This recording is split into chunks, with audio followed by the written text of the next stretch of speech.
आप समझते हैं कि ये बड़ी संजीदा काविश है जो मुज़ाकरात को लेकर चल रही है, या आप समझते हैं कि इसका नतीजा निल बाय सिफर ही आना है और इसमें से कुछ नहीं निकलेगा?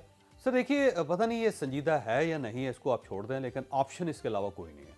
आप अगर ये जंग जारी रखना चाहते हैं, आप इसको 1 साल जारी कर रखें, 5 साल जारी रखें, 10 साल भी अगर आप ये जंग लड़ रहे हैं, अल्टीमेटली आपने डायलॉग पे जाना है और डायलॉग से ही मसला हल होना है। वर्ल्ड वार फर्स्ट ले लें, कहाँ पे ख़त्म हुई? टेबल पे। वर्ल्ड वार सेकंड कहाँ पे ख़त्म हुई? जिसमें 2 एटम बम भी चल गए और 10 करोड़ के करीब लोग उसके अंदर कुछ मारे गए, कुछ ज़ख्मी हो गए। यानी 10 करोड़ लोग मुतासर हुए थे, उनकी ज़िंदगी यानी उसका जिस्म उनका अपना नहीं रहा था। और अल्टीमेटली वो टेबल पे जाके मसला हल हुआ।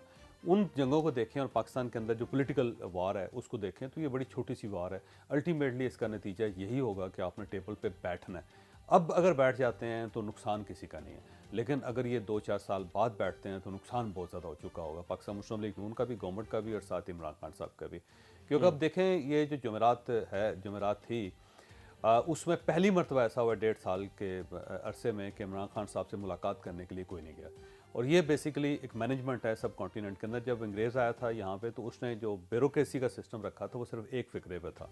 वो फ़िक्रा ये है कि लेट हिम टाइड फर्स्ट, कि जब भी आपको दरख्वास्त दे देते हैं, आप अदालत चले जाते हैं, आप पुलिस के पास चले जाते हैं, आप बिजली का मीटर लगवाने के लिए एक दरख्वास्त देते हैं या गैस का मीटर लगवाने की कोशिश करते हैं, तो सिस्टम आपको थकाता है। सिस्टम कहता है कि ये फ़ाइल ले आएँ, फिर ये ले आएँ, फिर ये ले आएँ, फिर यहाँ चले जाएँ, फिर वहाँ चले जाएँ। ये जो फ़ीस जमा करवाई उसमें 10 रुपए रह गए थे, ये दोबारा जमा करवाएँ। अब आप लेट हो गए हैं और जमा करवाएँ, अपने फूफे को भी ले आएँ। तो ये सिस्टम जो है ना, बंदे को थकाता है। इमरान खान साहब के साथ भी यही हो रहा है कि उनके ऊपर इतने ज़्यादा केसेस बना दिए गए हैं और इतने ज़्यादा वकील उनके साथ एंगेज हुए हैं और इतना ज़्यादा लेंथी प्रोसीजर कर दिया हुआ है कि इमरान खान साहब और उनके दाएँ-बाएँ जो लोग हैं वो थक चुके हैं। पार्टी ने पहली मर्तबा फ़ंड के लिए दरख्वास्त देनी शुरू कर दी। उन्होंने कहा जितने फ़ंड थे वो सारे वकील खा गए। आपको पता है 85 करोड़ रुपया खर्च हुआ है वकीलों पे, पाकिस्तान तहरीक-ए-इंसाफ का, जिसमें से एक वकील हैं जो इमरान खान साहब के वकील हैं, वो पार्टी में नहीं है, पार्टी के बाहर हैं।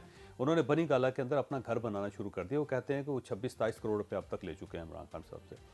तो वो एक पैसों का नुकसान है आपका कि मुसलसल आप पैसे देते रहें। बल्कि पिछले महीने तो 7 करोड़ रुपए गंडापुर साहब ने अपनी जेब से अदा किए हैं कि जनाब ये ज़मीनें बेच के जो वकीलों के ये तो पता नहीं उनकी, वैसे जेब में थे पैसे उनके जो उन्होंने दे दिए।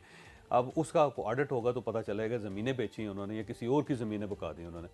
तो बहरहाल उसका ये है कि पार्टी जो है वो कंगाल हो गई और पैसे मांगने पे मजबूर हो गई है।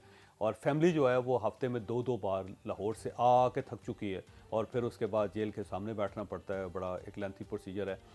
पार्टी जो है वो भी थक चुकी है कि किसने जाना है किसने नहीं जाना। रोज़ वहाँ चले जाएँ, वहाँ पुलिस उनको धूप में खड़ा कर देती है या ठंड में खड़ा कर देती है और 2-2 3-3 घंटे बाद जाके उनको अंदर दाखिल होने की इजाज़त मिलती है। जितने वकील होते हैं उनकी एक ख्वारी तवील है। तो वो सारे प्रोसेस ने इमरान खान साहब को और उनकी पार्टी को और उनकी फैमिली को थका दिया। तो ये सारी चीज़ें भी साबित करती हैं कि अगर आपने अभी सेटल ना किया तो ये थकावट आने वाले दिनों में इसमें इजाफा होगा। और अगर इमरान खान साहब के ऊपर 2-4 और सज़ाएँ हो जाती हैं तो उनको इक्वेट करवाने में, उनको ख़त्म करने में इमरान खान साहब को बड़ा टाइम लग जाएगा, बड़ा सोर्स लग जाएगा। तो सबसे बेहतरीन तरीका यही है कि जिस तरह आपने 2 मुतालबात अपने छोड़ दिए, आपने फॉर्म 47 की गवर्नमेंट के साथ आप बैठ गए, फिर आप ये कहते थे कि 8 फरवरी का जो फ़ाइल है उसको दोबारा खोलना चाहिए। आपने वो बीच मौक़िफ़ छोड़ दिया, फिर 26वीं तरमीम भी आपने छोड़ दी। तो अब ये जो छोटी सी ज़िद रह गई है, मेरा ख़्याल है इसको भी छोड़ के इमरान खान साहब को आगे बढ़ना चाहिए। अगर नहीं बढ़ते, 2-4 साल बाद दोबारा ये डायलॉग शुरू होंगे, उस वक़्त तक नुकसान बहुत हो चुका होगा। हम तो सिंसेरिटी के साथ बात करना चाह रहे हैं और कर रहे हैं, लेकिन अगर कोई प्रॉब्लम है तो वो हुकूमत की तरफ से है। शायद उनकी नीयत मुज़ाकरात से ज़्यादा तहरीक इंसाफ को मुज़ाकरात के नाम पर उलझाना है। मुज़ाकरात का फिर मुस्तकबिल इस सारे हालात में जो आपने खुद भी बयान किए, आप क्या देखती हैं? नतीजा खेज़ होना तो ज़ाहिर है कि बहुत जल्दी बात होगी। इसका इम्कान फौरी तौर पर नहीं है कि कोई नतीजा खेज़ सूरत हाल जो सामने है। लेकिन सबकी जो नज़र है वो 20 जनवरी के ऊपर है